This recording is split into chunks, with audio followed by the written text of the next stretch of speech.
एक पुराने गांव की सुनसान गली में एक बूढ़ा अंधा फकीर बैठा रहता था। हाथ में पुरानी लाठी, चेहरे पर झरियां, मगर दिल में सुकून की रोशनी।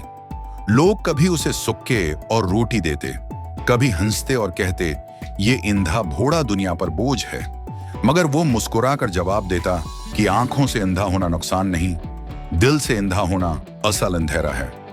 रात को वो आसमान की तरफ देखकर दुआ करता कि सबके दिलों में रोशनी जागे। एक दिन एक बच्चा इससे पूछता कि वो हमेशा मुस्कुराता क्यों है, तो वो कहता खुशी देखने में नहीं, महसूस करने में है।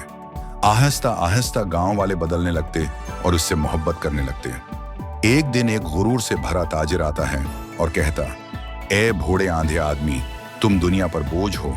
मगर फकीर सुकून से कहता, असल अंधा वो है जिसके दिल में रोशनी ना हो।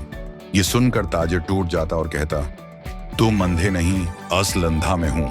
कुछ दिन बाद फकीर वफात पा जाता और पूरा गांव कहता कि वो अंधा नहीं था बल्कि रोशनी था। उसने सबको सिखाया कि आंखों से अंधा होना दुख नहीं, दिल से अंधा होना सबसे बड़ी बर्बादी है।